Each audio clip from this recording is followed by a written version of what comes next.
इस अवसर पर पधारे राष्ट्रीय स्वयंसेवक संघ के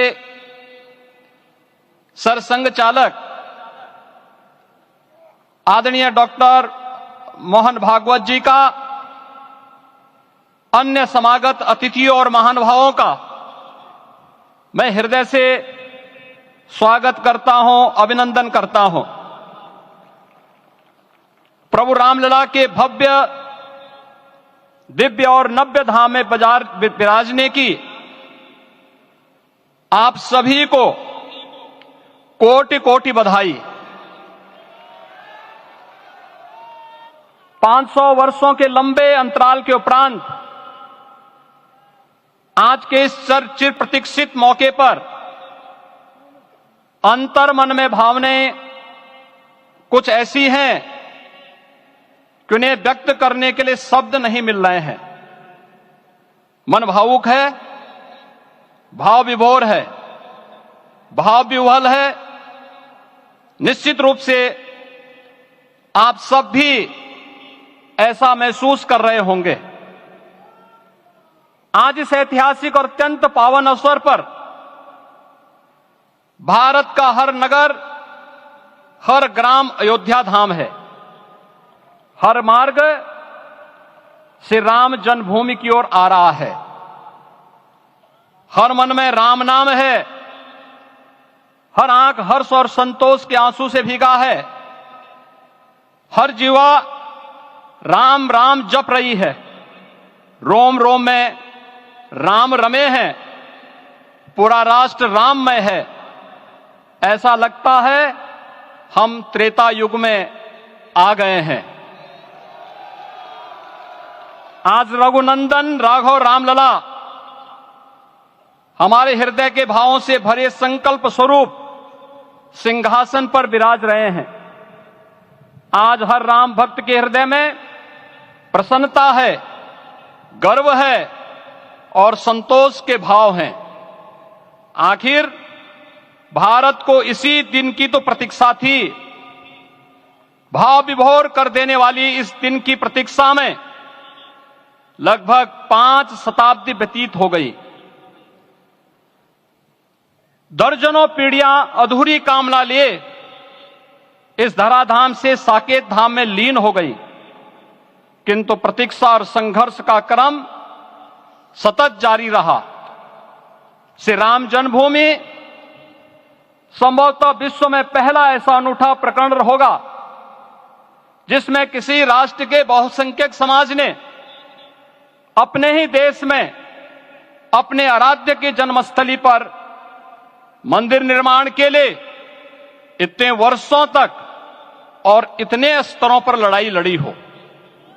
संतों, सन्यासियों, पुजारियों, नागाओं, निहंगों, बुद्धिजीवियों, राजनेताओं, जनजातियों सहित समाज के हर वर्ग ने जाति पाति, विचार दर्शन, उपासना पद्धति से ऊपर उठ करके राम काज के लिए स्वयं को उत्सर्ग किया।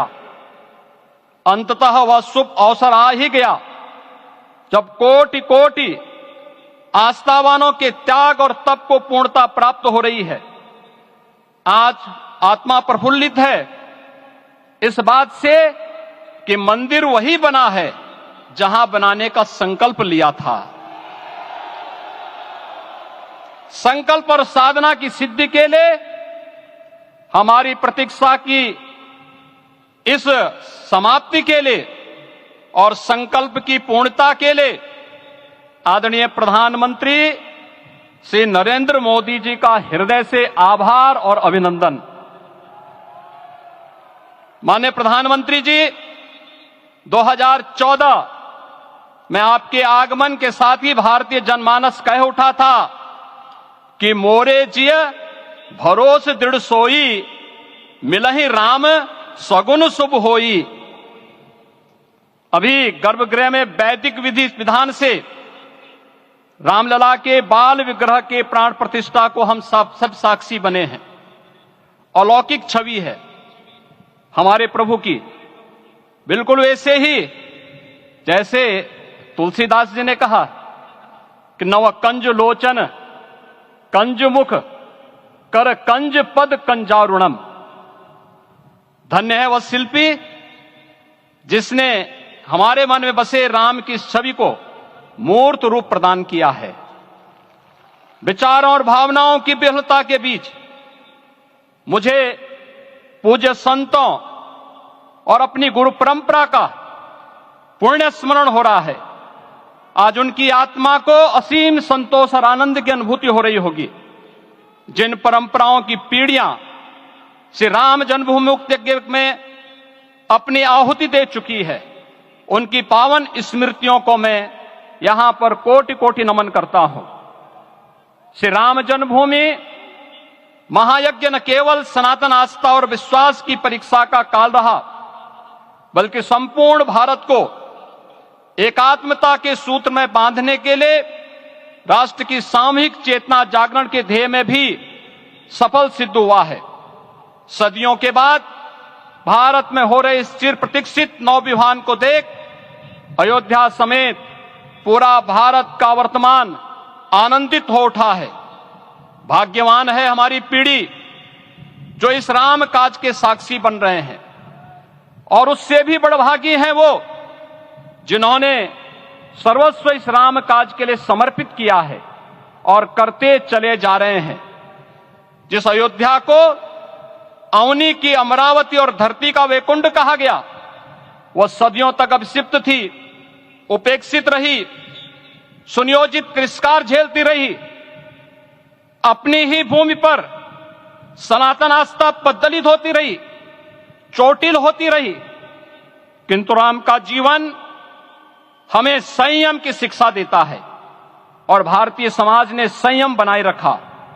लेकिन हर एक दिन के साथ ही हमारा संकल्प और भी दृढ़ होता गया, और आज देखिए पूरी दुनिया अयोध्या के वैभव को निभा रही है। हर कोई अयोध्या आने को आतुर है। आज अयोध्या में त्रेतायुगीन वैभव उतर आया है, दिख रहा है। यह धर्मनगरी विश्व की सांस्कृतिक राजधानी के रूप में प्रतिष्ठित हो रही है। पूरा विश्व दिव्य और भव्य अयोध्या का साक्षात्कार कर रहा है। आज जिस सुनियोजित एवं तीव्र गति से अयोध्यापुरी का विकास हो रहा है, वह प्रधानमंत्री जी के दृढ़ संकल्प, इच्छा शक्ति और दूरदर्शिता के बिना संभव नहीं था।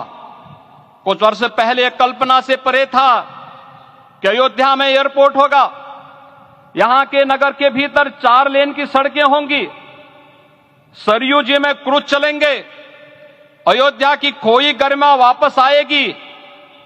लेकिन मित्रों, डबल इंजन की सरकार के प्रयास से आज आप सबके सहयोग से यह सब साकार हुआ है। सांस्कृतिक अयोध्या, आयुष्मान अयोध्या, स्वच्छ अयोध्या, सक्षम अयोध्या, सुरम्य अयोध्या, सुगम्य अयोध्या, दिव्य अयोध्या और भव्य अयोध्या के रूप में पुनरुद्धार के लिए हजारों करोड़ रुपए वर्तमान में यहां पर भौतिक विकास के लिए लग रहे हैं। राम जी की पेड़ी, नया घाट, गुप्तार घाट, ब्रह्मकुंड, भरत कुंड, सूरज कुंड, विभिन्न कुंडों के कायाकल्प, संरक्षण, संचालन, रखरखाव के कार्य हो रहे हैं। रामायण परंपरा की कल्चरल मैपिंग कराई जा रही है। राम वनगमन पथ पर रामायण वीथिका का निर्माण हो रहा है। नई अयोध्या में पुरातन संस्कृति और सभ्यता को संरक्षण तो हो ही रहा है, भविष्य की जरूरतों को देखते हुए आधुनिक पैमाने के अनुसार सभी नगरीय सुविधाएं भी विकसित हो रही हैं। इस मोक्षदायिनी नगरी को आदरणीय प्रधानमंत्री जी की प्रेरणा से अब सोलर सिटी के रूप में भी विकसित किया जा रहा है। पूरी अयोध्या में विश्व के सनातन आस्थावानों, संतों, पर्यटकों, शोधार्थियों, जिज्ञासुओं के प्रमुख केंद्र के रूप में इसे बनाने की ओर से अग्रसर किया जा रहा है। यह एक नगर या तीर्थ भर का विकास नहीं है, यह उस विश्वास की विजय है जिसे सत्यमेव जयते के रूप में भारत के राज चिन्ह में अंगीकार किया गया है। यह लोक आस्था और जन विश्वास का विजय है, भारत के गौरव की पुनर्प्रतिष्ठा है। अयोध्या का दिव्य दीपोत्सव नए भारत की सांस्कृतिक पहचान बन रहा है और श्री रामलला की प्राण प्रतिष्ठा का समारोह भारत की सांस्कृतिक अंतरात्मा को समरस की एक अभिव्यक्ति सिद्ध कर रहा है।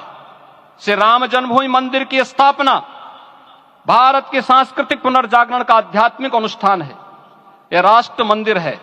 निसंदेह श्री रामलला विग्रह की प्राण प्रतिष्ठा राष्ट्रीय गौरव का एक ऐतिहासिक अवसर है। निश्चिंत रहिए, प्रभु राम की कृपा से अब कोई अयोध्या की परिक्रमा में बाधा नहीं बन पाएगा। अयोध्या की गलियों में अब गोलियों की गड़गड़ाहट नहीं होगी, कर्फ्यू नहीं लगेगा। अपितु यहां दीपोत्सव, रामोत्सव और यहां की गलियों में श्री राम नाम संकीर्तन